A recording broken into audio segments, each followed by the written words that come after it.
All right, guys, give us just 1 minute. We're sharing this real quick, testing the audio, and doing some finishing touches here. Just give us 1 minute.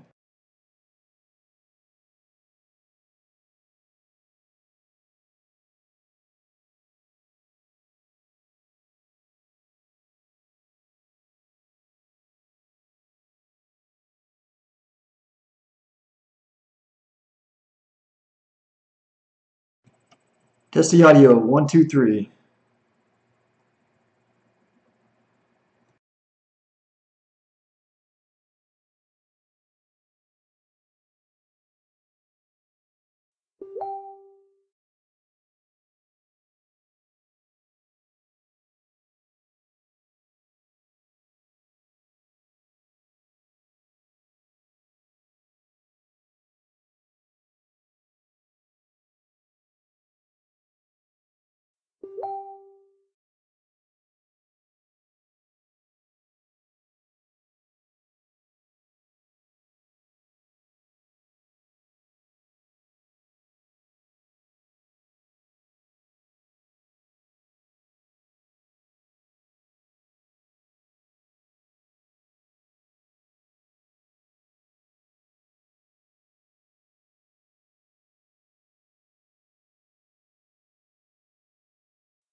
All right, guys, we are live. Lindsay May, thank you very much for the help, for the assist on that audio check. My phone wasn't picking it up for whatever reason. Anyways, so for anyone that's been keeping up, you already know what's going on. For anyone that's not keeping up, the biggest news right now is that Segwit2x is not going to happen. They actually canceled the fork, they canceled the project, or at least postponed it for a very long time. The reason for that is because they were unable to reach consensus. So basically what they had ultimately decided is that it's going to cause more issues than it's going to solve problems. So it's just not worth going ahead with it at all. So let me read to you the quote. This is a quote by Mike Belshie, CEO and co-founder of the Bitcoin wallet software provider BitGo. He said, "Unfortunately, it is clear that we have not built sufficient consensus for a clean block size upgrade at this time. Continuing on the current path could divide the community and be a setback to Bitcoin's growth. This was never a goal of Segwit2x." So the goal was to, just like it said, increase the block size and increase the scalability of Bitcoin, enabling it to process more and more transactions per second and scale it into the future so it could become widely adopted. And as more and more people start to use it, Bitcoin would, or the blockchain itself, the miners would be able to process all those transactions without a hitch. Unfortunately, the consensus was that Segwit2x is not the best way to do that. So this is good because there was a lot of there's a small population behind Bitcoin that was really trying to push this forward.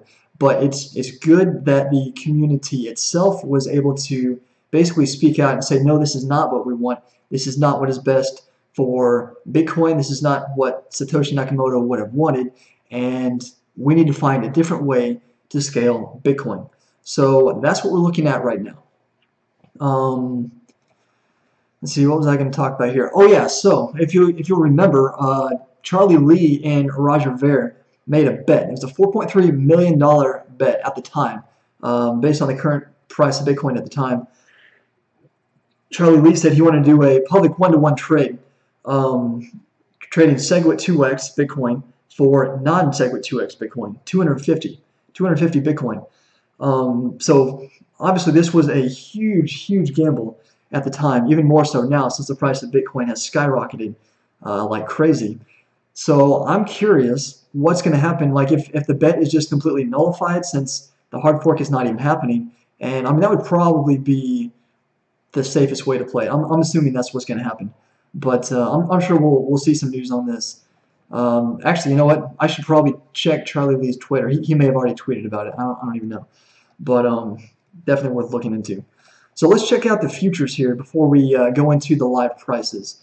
So on our last live stream, talked about the Bitcoin future and the Bitcoin Segwit2x futures. And last we covered it. The Bitcoin futures were trading at about, I think it was like 6,300 at the time, 6,300-ish, maybe 6,200 around there. And then Segwit2x futures were trading at $800-900, almost 1,000 last I checked. So Bitcoin futures are now trading almost in line with the actual price of Bitcoin. We're looking at just shy of 7,400 for Bitcoin and 7,150 for Bitcoin futures. Now, the remainder of that is still carried by Segwit2x. Apparently, some people out there are still hopeful that at the last minute they're going to change their mind and go ahead with Segwit2x. Otherwise, I don't know why anyone would want to invest in the Segwit2x futures. But yeah, so right now Segwit2x futures are only fetching $88 and change, and for good reason, since they postponed the project. Now, what I don't know, and what would be interesting to find out, is whether or not Segwit2x futures will continue trading until they either 100% cancel the project indefinitely, like they're just absolutely not going to introduce it ever in the future. I'm not sure if that's going to happen or not. I'm assuming Segwit2x is still on the table to maybe be released at a later time if they can implement it the right way. As of now, they had not even implemented replay protection, and I don't think they intended to, which is a huge problem. For anyone who doesn't know what replay protection is, well, basically a replay attack would be sending both. So let's say Segwit2x, the hard fork did happen. So now there's two currencies, Bitcoin and Bitcoin 2x. Potentially, you could accidentally spend both Bitcoin and Bitcoin 2x. You could send them both to the same person in the same transaction on accident if replay protection was not implemented. The reason for that is because at the time of the hard fork, both blockchains will have identical transaction histories, and that makes it possible to do the transaction on both blockchains. Now, there is technology to prevent this, and it's called replay protection, but it was not implemented, or it was not going to be implemented for Segwit2x, and that was definitely a problem. Now, same story for Bitcoin Gold. They still don't have replay protection, and that's why I think the price of Bitcoin Gold is suppressed. They also haven't developed and released the wallets. They don't have the mining software out yet. Still a lot of issues with Bitcoin Gold. So that's why it's only trading at $132. I mean, far below what Bitcoin Cash was even trading at its recent low. So there you go. Segwit2x futures have been absolutely crushed. Now let's take a look at what happens to Bitcoin.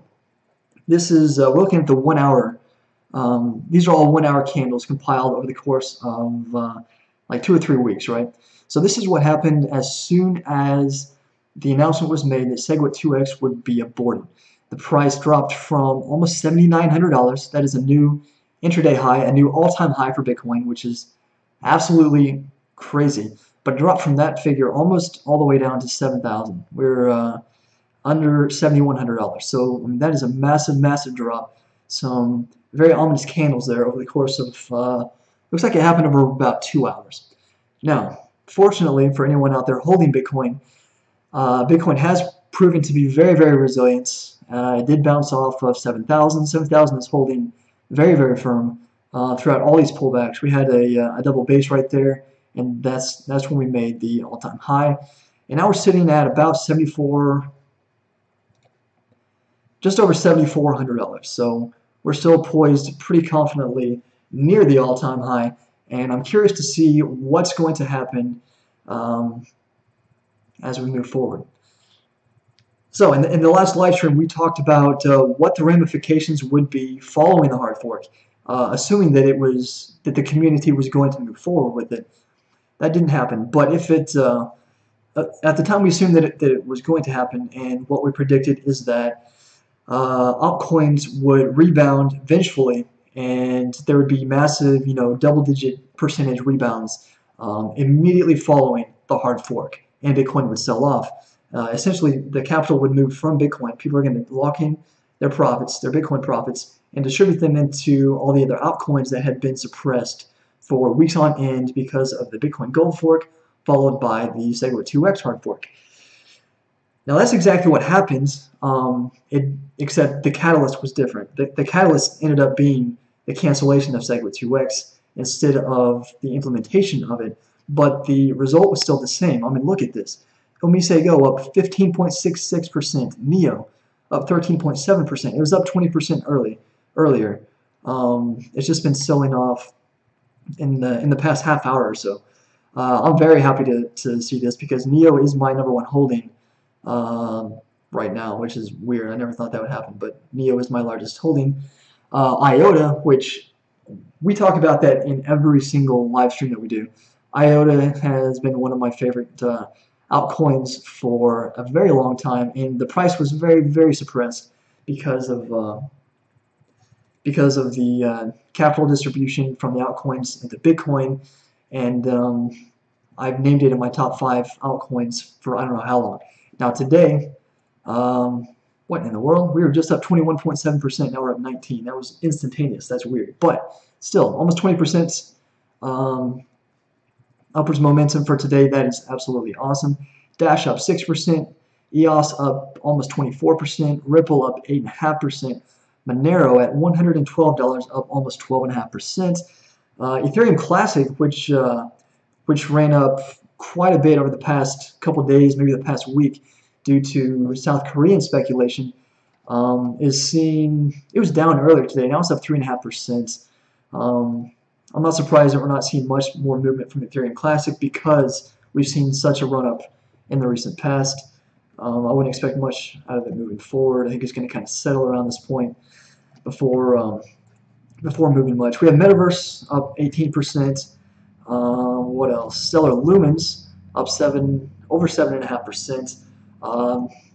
You remember that Stellar and IBM are partnering to launch some kind of program. I forget. Stellar shot up to almost 5 cents. Now it's sold off to 3.4 cents almost. It's been selling off since the hype started to wear off, but today it is up 7.67%. Back to the Segwit2x futures, down 90%. I'm glad I was not holding any of those. What else we have here? Augur up 8%. Sentiment, I don't know what that is, but it's up almost 18%. Bam, there we go. So that's live coverage of the prices. None of this was surprising at all, though. The surprise was the fact that Segwit2x didn't happen. So the question now is whether this was a good thing for Bitcoin or a bad thing for Bitcoin. So leading up to this, the build-up was that Segwit2x was a good thing because Bitcoin needed it to scale, right? Scalability was not going to happen without taking some sort of measures, and Segwit2x was thought to be the most appropriate measures that we could take to scale Bitcoin. Now, as we approached it, more and more news, I guess you could say, came out discussing basically how that was not the case, how there are better ways to scale Bitcoin and better ways to move forward. And there were even some people even suggested that Segwit2x was intended as a 51% attack, and that really the developers behind it didn't have the best intentions for Bitcoin. Now, I don't know if I believe that. That's kind of a far-fetched theory, but the bottom line is consensus was not reached because the community was not convinced that this was the best way forward. So with that in mind, I think the right decision was made, and we'll move forward without Segwit2x. We'll find a different way, a better way to scale it, and we can look forward to that. Let's see what we have in the comments here. Looks like absolutely nothing. That's probably my fault because I didn't mention it. I am following the comments on the Facebook chat. You know what? I'll check YouTube. Let's see what we have in YouTube. Nothing on YouTube either. We are streaming across several platforms, so I'm not going to be able to address all questions as they come, but I'll try to at least check Facebook and YouTube. So if you have any questions over Segwit2x or specific altcoins, anything at all, throw it out there, and I'll do my best to answer your questions. All right, let's move over to some news. Let's see here. What was I wanting to talk about? All right, so this is old news. This is back from what is that? June of 2017. The headline is Arizona man arrested for selling Bitcoin without a license. And the only reason I bring this up is because I was recently made aware of it. I had no idea that the implications for selling Bitcoin for cash, not utilizing an exchange, and doing it privately without a trace. I didn't realize it was so illegal or so frowned on. And to me, this is very disturbing. This is very unsettling. I mean, obviously, the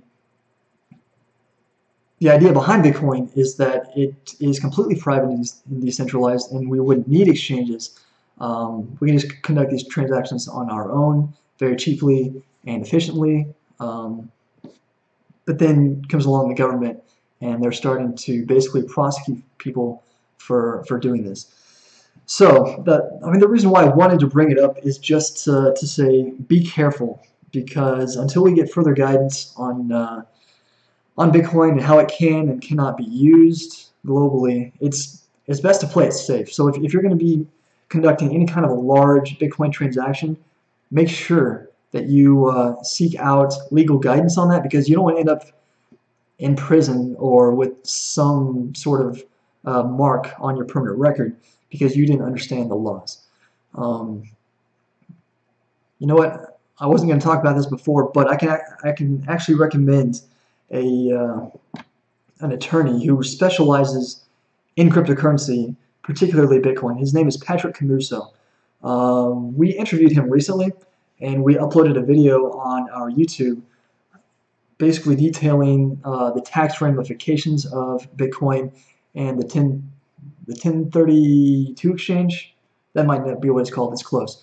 If you haven't checked out these videos and you don't know how taxes are handled in relation to Bitcoin, I would recommend checking that out. Just go to YouTube, type in Crypto Answers. Our YouTube account should be the #1 result, and then it's in the top results under our YouTube account. But anyway, so yeah, be careful, because you don't want to end up screwed for conducting an innocent transaction.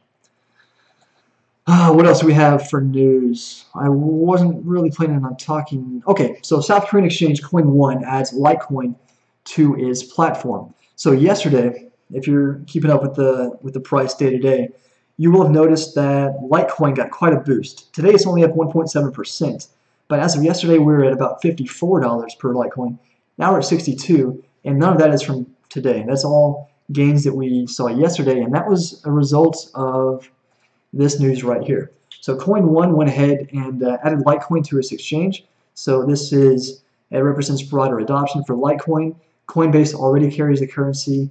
Most of the cold storage wallets are already set up to handle Litecoin. So Litecoin is gaining more and more traction. The technology behind it is actually better than the technology behind Bitcoin. So, I mean, I fully expected it to outpace Bitcoin. It just hasn't been happening because there's so much excitement surrounding Bitcoin. The Bitcoin Gold hard fork, the Segwit2x hard fork. Everyone's trying to buy it, take advantage of the run-up, lock in those the dividends, the free airdrops of those new currencies, and the same excitement was not there for Litecoin. But finally, um, this is definitely exciting, and that's why the run up in the price of Litecoin. So I'm not sure what to expect for Litecoin moving forward. I mean, that was a pretty big boost on the day of that news release. Um, Hopefully, I don't know. I think we can still anticipate some gains moving forward for Litecoin. I mean, I'm surprised Bitcoin. Now we're holding 7,400 pretty convincingly. I would have thought we would have sold off a little bit harder than that, but we're holding right at $7,400. So that's reassuring, and that speaks to the what's what I'm looking for. Bitcoin is not as volatile as it used to be. That's one of the counter arguments that a lot of Bitcoin naysayers make against the currency. They say it's too volatile, it's too unpredictable, it can never be used as a store of value or as a currency because it is so volatile. But okay, now granted, we did drop almost $1,000 in 2 hours. So I guess I'll have to backtrack there a little bit. That is crazy volatility. However, we didn't sell off into the precipice of doom. We found a bottom, and now we're just chilling here right in the middle, right? So I would still argue that Bitcoin is becoming progressively less volatile as it gains more traction and more market cap. All right, what else can we talk about here? This is no longer relevant because Segwit2x is not happening. Man, what else? What else? What else? Okay, so Block Collider. I've been doing a ton of research on Block Collider. For the past 2 or 3 days, I've been looking into this. The reason why it's taking so long is because it's a tough concept to grasp. Basically, what Block Collider is trying to do is take atomic swaps to a new level. They want you to essentially be able to use their blockchain to make transactions on any blockchain imaginable, but to be able to use those blockchains to the fullest extent possible, meaning their intent is for you to be able to use their blockchain to utilize Ethereum smart contracts, to trade Bitcoin as a currency, to utilize Lisk as it was meant to be used. They want you to be able to take advantage of every single feature of every blockchain, utilizing only their blockchain. Now, I don't understand fully the underlying technology behind it. I did check into their Telegram chat. I've been asking a bunch of questions. I would like to get an interview with them and make a video on this because I think this is one of the most interesting projects out there. If they're successful, which just speaking to the developers over the course of yesterday and into today, they seem like they are on point. They can explain this stuff very, very thoroughly. They're working on it around the clock, and I mean the pre-ICO hasn't even gone live yet, and they're already like busting their balls to get this up and running. So I think the development team is incredibly strong. I'm going to find as much information as I can on this, and once I fully understand it, I'm going to make a video and we'll release it to you guys. But really, that's all I can confidently say at this point. All right, looks like we finally have some comments coming in here. Let's see what's going on. Alex Riley and Alex Zen checked in. What's going on, guys? I worked with both of them before, so they're ex-coworkers. Good to see them checking in. That's pretty awesome. Actually, you know what, Alex Riley, I don't know if he's still here watching this, but you are the guy that got me, you and Bosch. No, it was Bosch. You know what? I take that back. Bosch got me into blockchain back in the day. What was that, like 2011, 2012? Been at it ever since. Bryant Chin has a question. He says, do you think it will keep falling? Well, so assuming that that Segwit2x was a go and it was fully implemented, I definitely anticipated a massive sell-off. So there was one today, but we're still holding steady at about $7,400. So I didn't expect that. I'm not sure why we're holding steadily near the all-time high. Obviously, we've seen a lot of capital um, flee Bitcoin and go to the altcoins. I mean, look at this. Everything is green. Up, almost everything is up double digits. That's absolutely ridiculous. But Bitcoin is not selling off. So let's refresh this real quick and check out the market cap. Holy cow, that's why. So the market cap is at 200, almost 206.5 billion US dollars. That is a new all-time high for the market cap. So basically what we've seen is a whole bunch of new capital pour into the market. And that's why Bitcoin hasn't sold off. So the assumption we made was that no new capital was going to enter the market. Capital would simply flow from Bitcoin to the altcoins. But um, that's not exactly what happened. Altcoins are definitely benefiting, but we're also seeing the introduction of new capital. So that's exciting. That's good. That's what we want to happen. Um, we want to see capital flow out of precious metals and forex and the stock market and into cryptocurrency, because that's where we're all invested and that's how we're going to make money. So it's definitely good to see that happen. Nicholas Lee Benninger is predicting $8,200 Bitcoin next week. You know what? That's not far-fetched. I could definitely see that happening. We're not selling off like was anticipated.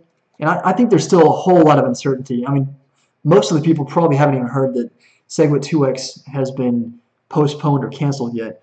So that could definitely happen. I'm eager. I'm going to continue to follow it live, obviously, and see what happens. Bryant Chin says, yeah, Segwit threw everything off. I mean, obviously, yeah, there's pretty much chaos throughout the market today. But it's good chaos. It's positive chaos. More capital is entering the market, and anyone that holds altcoins is a very, very happy person right now. You know what? Let's look at 10x real quick. I always talk about 10x. I haven't even looked at the price in a while. Hopefully it's up. That's my second largest holding. Holy cow, yeah. Almost back up to $2. We were below 150 not too long ago. So Segwit, or 10x is up almost 11% today. That's a nice looking spike right there. I like it. Oh my gosh, Vertcoin. Oh my goodness, up almost 25%. I've been tracking this pretty much hourly. Always checking the price of Vertcoin. I was in and out of this a couple times, just day trading it because it was so incredibly volatile. So I mean, that means there's a lot of money to be made if you buy and sell at the right time. And I was pretty fortunate. I was able to buy somewhere back here, like almost at the peak. It sold off. I got worried, but it went back up. I made some money. Sold off. Bought back here. Long story short, if you're good at day trading and you can read technical analysis, Vertcoin is looking like an ideal day trade. I mean, look at this volatility. That's wild. That's wild. We also talked about Verge last time. As a matter of fact, that was the main topic of the entire stream. We talked about Verge. We were right about here at the time, and basically what I mentioned was there was a change of trend, right? So this was the trend that turned into this right here, and we called this out back here. So anyone that took advantage really saw some massive gain right there, and then it sold off. Not terribly unanticipated, and that's a pretty big run up in a short amount of time. And Verge right now, I think it's like 40th or something overall. I mean, it's not cheap particularly. Where are we at? Verge.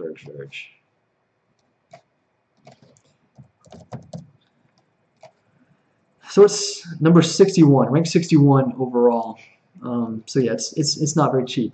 But we talked about the project. Verge is a privacy coin. It is, in my opinion, excuse me, the best privacy coin out there. The reason for it is they have a wallet built around the project that uses a Tor client to make your transactions completely private and immutable from every possible angle. I really like Verge for that reason, and I think we're going to be able to continue to watch that climb ever higher. I mean, basically what we're seeing here is, so there's the bottom right there, there's the bottom right there, there's the bottom right there.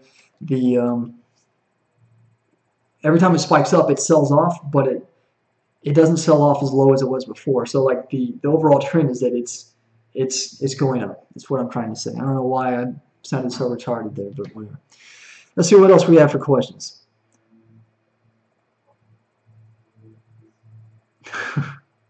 Nicholas Vinegar says altcoins will jump, Bitcoin will rise as well as Bitcoin Cash.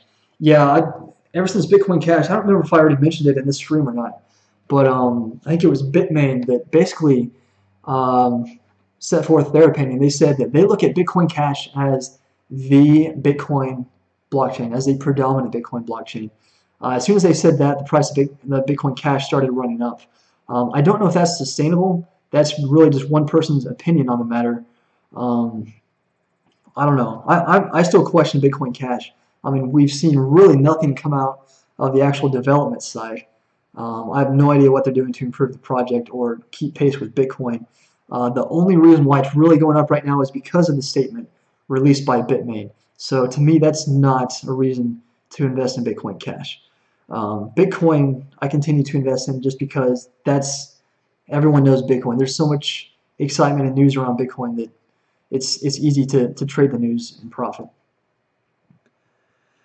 All right, Alan Steinberg says forks are stupid, basically like crypto version of inflation. Bitcoin Cash or Bitcoin is straight trash.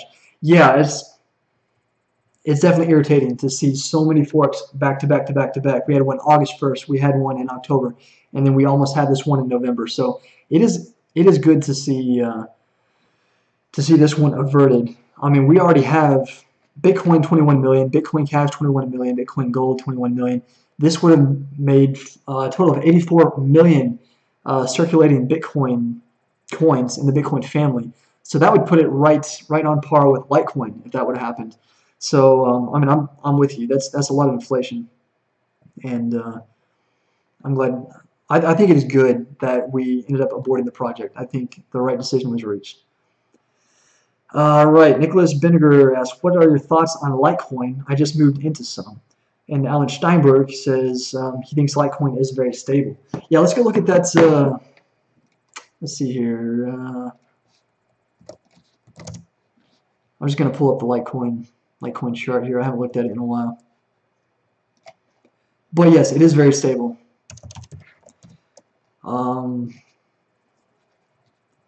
I would not be surprised if we saw Litecoin at least catch up to where it was compared to Bitcoin back when Bitcoin was $5,000.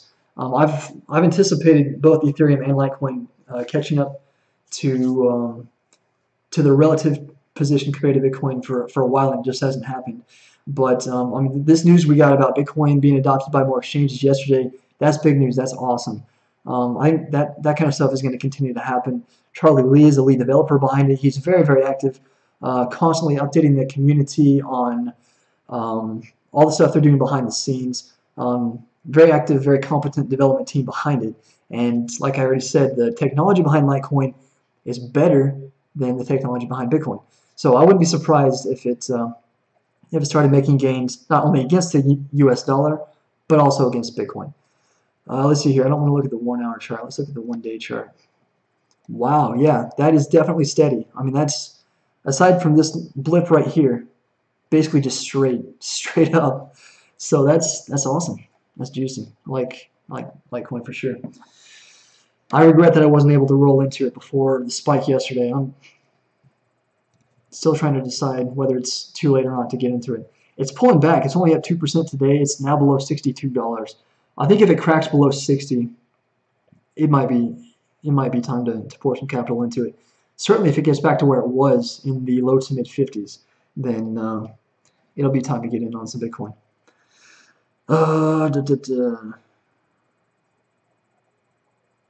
Oh, so Alan said Litecoin is stable, and when he said that, he referred to the fact that it's not as scandalous. They're not forking it constantly. It is more solid in that respect as well. You're right.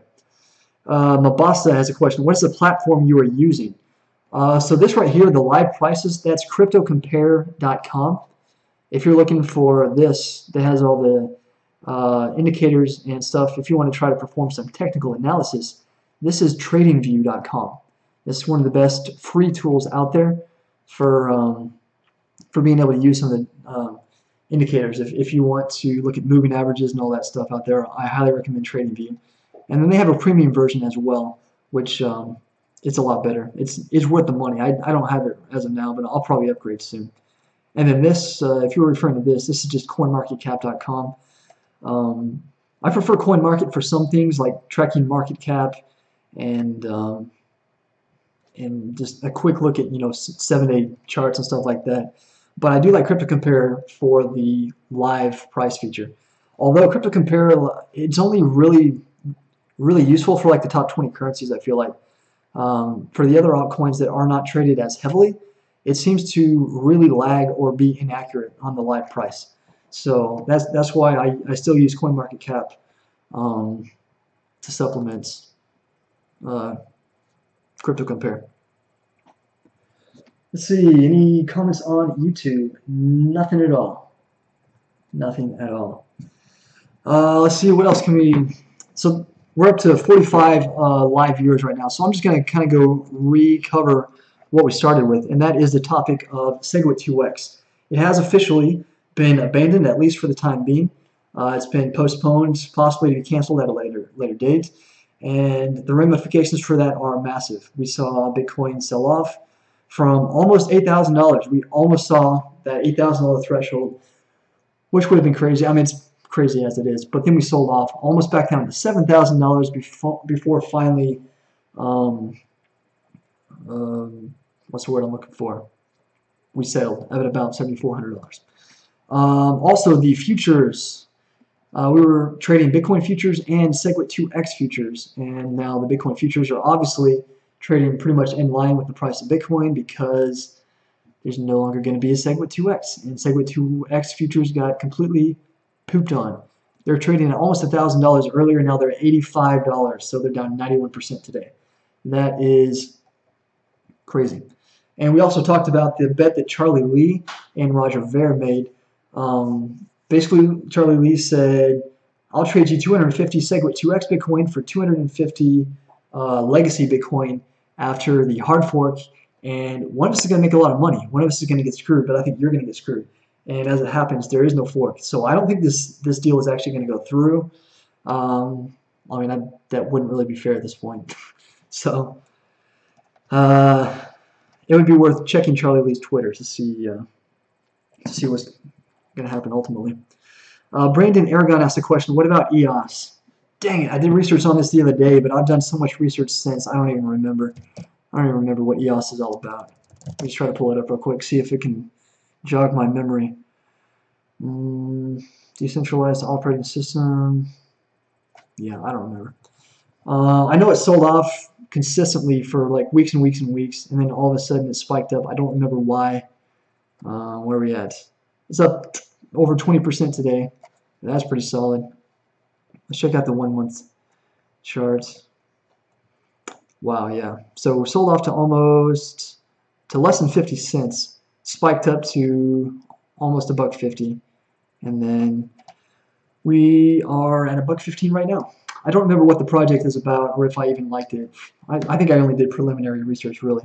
Right now my research is focusing on PhotoChain, first and foremost, the best freaking project out there. We're going to be releasing a video on PhotoChain. We interviewed the...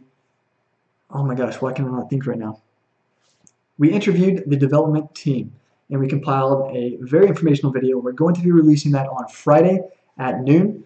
It's already set to upload, and it'll be distributed across all of our platforms, on Facebook, on YouTube, on Twitter. If you subscribe to us on any platform, you'll have access to that video. So yeah, PhotoChain. Basically what PhotoChain is a photo stock that is going to allow photographers to capitalize on selling their photos on the blockchain. It's going to be much better, much more improved version of Photostock, essentially, or Shutterstock, I'm sorry, because Shutterstock takes like 70, 80, up to like 90% of the revenue from the photos that are sold on their website. Because there's so much maintenance that they have to do, they have to appease the shareholders. They just so many people have their fingers in that particular pot that everyone has to get a share of the money, and the photographers end up suffering. It's going to be completely different with PhotoChain. The photographers, anyone that sells their photos, are going to get 95% of all the revenue that their product generates. The additional 5% is going to go back to PhotoChain so that they can continue to develop the project. That's just a very, very basic preliminary view of PhotoChain. We actually got down to the details. Obviously, we spoke to the developers. They answered all of our questions, and you're definitely going to want to look at that video when we release it Friday. Number two, I just started. Whoops. All right, I don't know what I did there. Also, point a lot of time into. Oh, you know what? Someone brought this up on a past live stream. I haven't finished my research. I got sidetracked with Block Collider. But yeah, Block Collider is. This might be right there with PhotoChain. It's an awesome project. The development team is unbelievably solid. You can check into their Telegram chat and talk to them directly. They're very active in the chat. They answer questions almost, I would say hourly probably. As long as they're not asleep, they're going to be very prompt in answering your questions. But what Block Collider intends to do is basically take atomic swaps to the next level. You're going to be able to utilize their blockchain to make transactions on any blockchain and take advantage of everything that every blockchain has to offer simply by using Block Collider. Now, their pre-ICO is going to go live here pretty soon. I'm hoping I can get an interview with the developers in time to release that prior to the pre-ICO, but I'm not sure that's going to happen. I forget the exact timeline there. But their ICO is way different than anything else I've ever seen before. They're not selling their own currency. There's no new currency introduced, or well, I guess there is. It's called NRG. Their currency is called NRG, but it's not going to be sold in the ICO. In the ICO, what they're selling is a packet of pre-constructed currencies, and basically, it's, I forget what they all are. It's Lisk. You know what? Let's see if I remember. Lisk, Ethereum, Waves. Shit, I don't remember. I'm just gonna have to look it up. All right, so basically what is going to be sold in the pre-ICO is emblems. They're a basket of marked tokens on many blockchains. That includes XCP, Ethereum, Waves, Neo, and Lisk. If you invest in emblems, for every one emblem that you purchase, you get 1 XCP, 100 Ethereum, 3 Waves, 3 Neo, and 300 Lisk. So what I'm trying to figure out is, actually, I've already figured this out. I went to their chat and asked the question, you know, are we going to be paying one-to-one? Like, is one emblem going to be the summation of the cost of 100 Ethereum, 3 Waves, 3 Neo, and 300 Lisk? Are emblems going to be unbelievably expensive? And they said, no, that's not the intent. So what I don't understand is what the difference is between a marked Ethereum and a normal Ethereum. So that's going to be one of the things. Once I compile this information into a video, that's probably one of the main things I'm going to talk about, because it's confusing. It's definitely confusing. And then miners, they're still going to mine the blockchain, but basically, instead of crunching one algorithm, so Block Collider is coming out with their own algorithm, but essentially their algorithm simply I don't have a good enough understanding to explain the algorithm, unfortunately. I really don't. It's incredibly complex. Let me see if I can find... Okay, yeah, this is going to have a good representation of it. So basically, every block of the Block Collider is going to correspond to the blocks of all of the different cryptocurrencies that are lumped together under one emblem.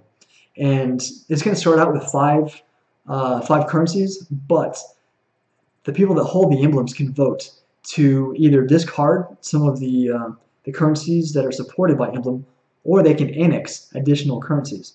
And so basically the way this happens is one block is going to be mined at the rate of the fastest cryptocurrency.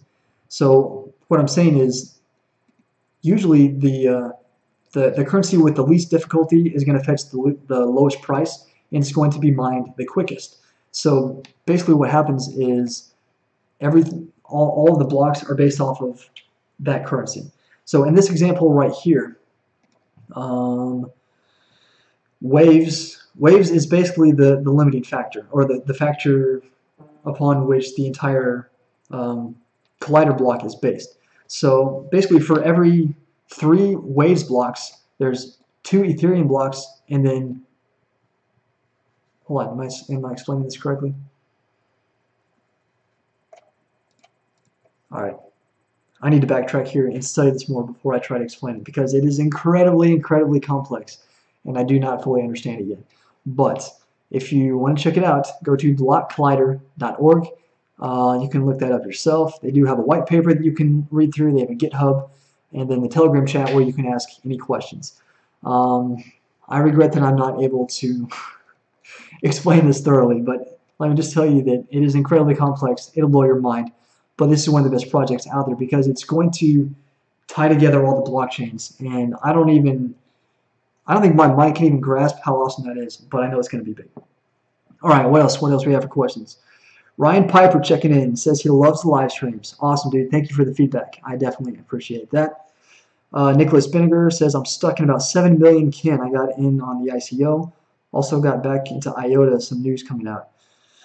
I don't know what kin is, but I definitely know what IOTA is because that's one of the best altcoins out there. So good move. I know some people that tune into these live streams consistently. They're big IOTA fans. They've been hodling IOTA for a while. So I know they're going to be stoked, absolutely stoked to see the run up in IOTA today. I think it's still up, what, 20%? Almost 20%. Yeah, that's freaking awesome. Good to see. What else? What else? What platform are you trading cryptos with? Okay, my bad. I use Bittrex. Bittrex is, for U.S. citizens, really, you pretty much have to use Coinbase. And from there, you can send your Bitcoin or Ethereum to Bittrex, and from there, trade that into pretty much any currency you want.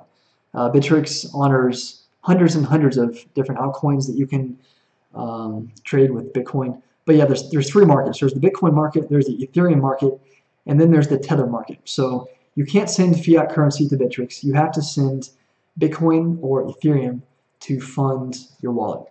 And then from there, you can buy whatever you want. I mean, these are the top volume movers for Bitcoin today. You have Ethereum, Neo, Bitcoin Cash, and Go, Bitcoin, Litecoin, Grosso Coin, which has really been blowing up lately, and I recommend following that. That's another good coin to day trade if you want to take on that risk. The volatility with Grosso Coin has been stupid. Like we're talking up 120% one day, down 40% the next, up 80% the next day, down 60%. Like there's so much money to be made trading Grosso Coin if you're willing to stomach the risk and you can read the fundamentals. But yeah, this is just, I mean, there's pages and pages of currencies you can buy utilizing your Bitcoin on Bittrex. So for U.S. citizens, I recommend Bittrex via Coinbase. For you, I mean, Malesi Mabasa, I want to say you might not be an American citizen. So that's actually good when it comes to cryptocurrency. That opens up your options much more broadly. There's a lot of exchanges that are specifically not accessible to American citizens. They've stopped accepting U.S. dollars. Like there's just the SEC brings so much of a headache to the table that they don't want to screw. They don't want to jack with Americans. So your options are much more broad as long as you don't live in the United States. But I'm really only familiar with Bittrex and Coinbase. I did start using Bitfinex there for a while, but as soon as I did, they banned U.S. citizens. So that sucked because I like Bitfinex a lot more. And with Bitfinex, you can actually fund your account with fiat currency, whereas you cannot with Bittrex. Kin is a message app. Kicks crypto. Oh, you know what? Okay, I think I heard whispers about it. I've just never looked into it. That might be a pretty cool deal. Oh, okay, William Beatty. He's back with the same question that he had on the last live stream. I'm glad you brought this up. He said, did you look into the constant 1, 2, and 3 cent Bitcoin buys on GDAX and only buys? These seem very strange to me. All right, let me see if I still have some of my research up here. So basically, what was the bottom line here? It's manipulation. It's believed to be a manipulation, anyways. There's all kinds of tactics that can be used to manipulate uh, crypto investors that can't be used on traditional markets because they're not legal. Since cryptocurrency is not as regulated, some of the stuff is still legal. But so I mean, some of those tactics include I forget what it's called, but basically, if you hold a large sum of Bitcoin and then you basically put a very large sell order in below the how do I explain this? Below the asking price to where no one is actually going to execute that order because it's so unattractive. But it still looks like someone is trying to sell like a massive amount of Bitcoin. So if anyone is on that site and questioning whether or not to buy Bitcoin, it's ominous because they're like, oh man, what's going down? Maybe this person knows something that I don't know. They're trying to liquidate all their Bitcoin holdings. You know, it makes them it can influence the minds of investors.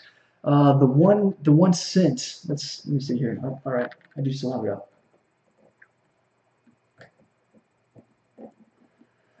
All right, this is called painting the tape, and it is illegal and it's illegal in regulated markets. It is a form of market manipulation where it tricks investors into believing there is more buy demand than there actually is. When looking at a list of buys versus sells, it will show a high percentage of green due to these small noise-making buys the bot is generating. So that's a very good explanation. I wouldn't have been able to word it that. I would not have been able to articulate that well. But basically, what he's saying is, if you're just watching like the live stream of all of the executed orders on that website, you see buy, green, buy, green. And even though they're just 1 cent transactions, still, I mean, it messes with the mind of the investors, and it makes them have sort of a bullish feeling toward the market because they just see everyone's buying, all I see is green, everyone's buying, I need to buy now. So yeah, I mean, obviously, if you're a prudent investor, you're going to be able to see through that, but there are a lot of people who have never invested in their life until they heard of Bitcoin, and it's just blowing up. It's going up. We're seeing new highs every single day, and those are the kind of people that can be easily manipulated through those sorts of tactics. So also there's another possible explanation for that, and that is what's it called? Basically, some people try to average the purchase price of their Bitcoin. So rather than just taking, like, let's say I want to invest $20,000 in Bitcoin, but I'm not sure whether it's the best time to buy. So I can average my buy-in, meaning I buy, maybe I buy like $100 worth today and every day for the next 100 days, and so it'll average out the price that I pay for Bitcoin. So Bitcoin may fluctuate up and down and up and down and up and down, but essentially it's supposed to protect you from buying in at the wrong time and then freaking out and selling it because your upfront investment is very small, so you're not overly worried about it, right? I mean, if you make a large investment, all of your attention is going to be focused on it. It's going to be very stressful, and then you could become emotionally involved. Like if it starts selling off right away, right after you buy, then you're just like, what the hell? Like what have I done? Like maybe I should take this risk off the table and reevaluate my investment, right? Whereas if you just buy $100 today and it tanks, who cares? You buy $100 tomorrow, it goes back up, and now you've made money. And then you buy another $100 and it continues to go up, and then you buy another $100 and it crashes again, but it doesn't matter because you're only $400 in, and then it goes back up. So basically, I think it's called cost averaging. Yeah, cost averaging. So between the two, it's either manipulation or cost averaging. Hopefully that answers your question. That was a very long explanation, but I hope I did answer your question. Yeah, no problem. Yeah. So Nicholas Vinegar, thoughts on KuCoin? I have no idea what that is. Let's look it up.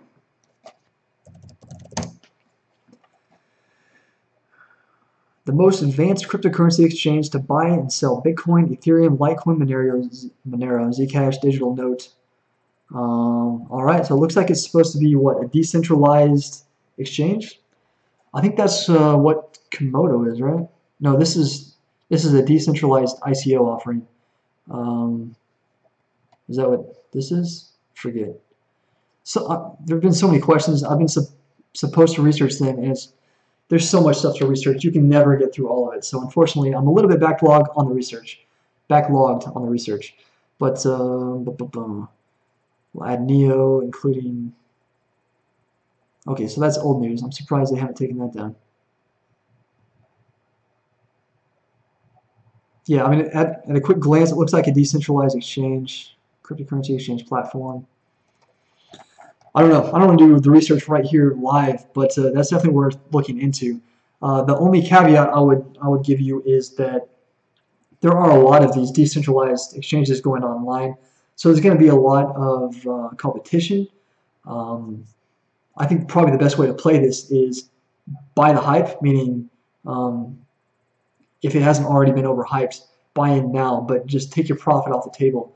Don't get too greedy because it'll probably end up selling off as people realize that it doesn't have really a leg up on all of its competitors. It might. I haven't researched it, but unless it is the premier decentralized exchange, it's got a lot of competition out there. So just keep that in mind. That's all I'm saying. Right. Asher Blogru Kingsley. That is a difficult to pronounce name. Hopefully I didn't butcher it too bad. He says, please help to assess the WorldCore ICO. Never heard of it. Let's check it out.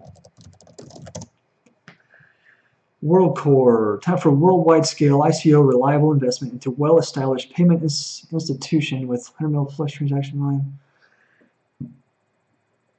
volume. This sounds like a Ripple copycat, possibly.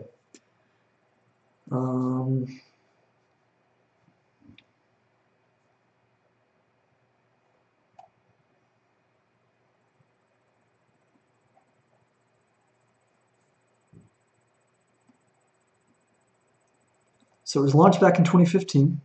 It's been in development ever since.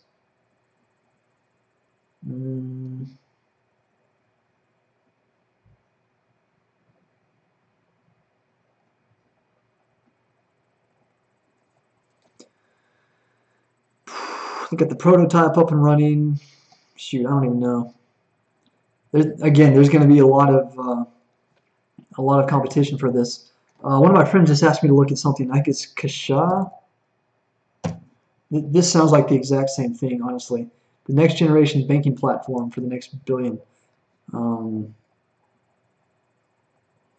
Kasha is a gateway to consumer-centric and affordable financial products aimed at consumer adoption of blockchain without having to understand the technical details of blockchain technology. The wallet system integrated with peer-to-peer exchange with a full spectrum of fully digital financial services enables this community to save, spend, borrow, and get insured with a simplified user experience in a legally compliant way. So basically what that's saying is it's making it easy and affordable to conduct international remittances, right? That's exactly what Ripple does. It's just kind of like bank-centric. This is peer-to-peer consumer-centric. And then WorldCore, I want to say this is supposed to be the exact same thing as Kasha. But again, this is the first time I've even seen it. I mean, off the top of my head, that's three. That's three that are going to be in close competition. So keep that in mind. All right, that's it for questions on Facebook. Let's quickly check YouTube, and then we'll go back to some live prices.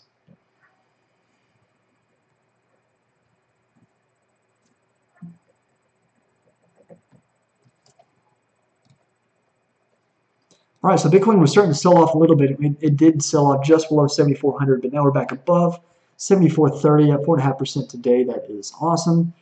It's good to see Ethereum finally have some life breathed into it. It's up 6%, just under $310. It was really struggling to hold that $300 mark, and I was not getting worried, but starting to question, because I held Ethereum forever. I thought it was going to catch up to the Bitcoin high comparative highs, and it just never happened. But let's see what we have for questions. All right, we do have a question on YouTube. Came from RDX Titan. He says, "Hey man, happy to see another stream. I've been in and out, but I wanted to ask about the development of a practice trading account. I think I heard it mentioned a while back." Sweet, dude. Awesome question. Yes, we are developing another website to supplement Crypto Answers. and it's going to be basically a fusion of CryptoPanic, which is a news aggregation website. It fetches headlines from all over the internet and compiles them right here in this very easy to utilize, easy to read, easy to reference forum. And then it's also going to have like you said, a platform that basically will allow you to conduct real-world trades on a fake exchange, just to kind of test the waters. It's going to be for new investors who are not confident. They're still skeptical about cryptocurrency. They've heard that it's very volatile and it's unpredictable and it's not regulated and it's this big scary monster, right? So what we want to do is introduce them to it and help them understand that it's not a big scary monster at all. There's actually a very committed and frankly awesome community behind it, and we just want to teach everyone about cryptocurrency, get everyone involved, and we thought that was one of the best ways to do it. So there's been a lot going on with our website development. PhotoChain has taken precedence over the last probably week or so. We've been trying to get that video up. We've been talking with the developers, and finally we're going to post that on Friday. Once that is behind us, unless some other similar projects pop up, then I think we're going to get back to work on the project that you're asking about, the faux investment website, essentially. The timeline for that is unspecified. It's going to be months in the future, maybe as much as a year. It's going to take a lot of capital, a lot of investment, a lot of time. Great question. If I do have some more information on that in the future, I'll definitely try to bring that to you. Okay, so Alan is moderating the chat as we go, and he actually answered the question. He said, "We have yet to start on the practice trading account, so we can just, but we do have the domain and the name." Oh, sweet! I didn't know we were releasing the name yet, but yeah, it's going to be cryptopulse.gg. I think that's a badass name. It's going to be awesome. But yeah, good question. No more questions on Facebook as of now. Let's see here. Oh, Bitcoin is back on a tear. We're going to be approaching 7,500 here pretty soon. We're now at 5% today. Ethereum's going back up. Litecoin is now back up above 62. Bitcoin Cash, not so much excitement there. Neo, approaching 31 again. I like it. I like it. I'm going to hold Neo for quite a while. I think China eventually is going to reopen ICOs, reopen exchanges. Granted, probably under a very highly regulated infrastructure, but still, I think that stuff's going to be reopened in China here pretty soon. Neo is going to be poised to benefit from that more than anything else. Bitcoin will too, just because there will be mass euphoria in the market. But Neo, I think, is going to be the best candidate there. Finally, I've already swung a profit on it, but there's going to be more to come from Neo, so it's a good long-term hold. IOTA is now up over 22%. This is exciting. This is awesome, man. I love seeing days like this. It's feels good. Very cool. All right, Matt Tyler asked a question. So Segwit2x is a no-go for sure. Yes, it is official. The developers have come forward and they said consensus was unable to be reached, and they are suspending the development. They haven't said that they're suspending it indefinitely or straight up canceling it, but in the near term, meaning it's not going to happen for probably at least a year or so. Like it's not, yeah, it's gone, it's done. More than likely, they're going to be rethinking it, and they're going to find a different approach to scaling Bitcoin, because Segwit2x really wasn't that good of a project to begin with. They weren't going to implement replay protection. Replay protection rather. There were so many issues with it that it was not going to be good, so they canceled it. Oh yeah, he gives a thumbs up. Good. Yeah, I agree. It is a good thing. It is definitely a good thing. The community has spoken. The tribe has spoken, and the overall consensus was that it was not the best thing for Bitcoin. All right, so that's pretty much all I got. We covered the news. We covered the live price. We covered pretty much everything I had to talk about. Now I'm running out of stuff to talk about. So I think I'm going to go ahead and wrap this up. For everyone who did tune in, thank you very much. It is always good to have you with us, especially those of you who are consistent. It's good to see your friendly faces. For those of you that asked excellent questions, thank you very much. That viewer interaction is awesome, and it makes these live streams enjoyable. No more questions, so I think I'm going to go ahead and wrap it up, like I said. Again, thanks. If you haven't already subscribed on YouTube, if you're viewing from YouTube, or even if you're not, go ahead and migrate there. That's where we upload the videos as soon as we make them. So you can be first to receive the video information if you subscribe to our YouTube channel. And then our biggest following, of course, is Facebook. So if you haven't liked or followed us there, make sure you go ahead and do that. Thanks again, everyone. I hope you have a good week and a good rest of the night. Thanks for checking in. Peace.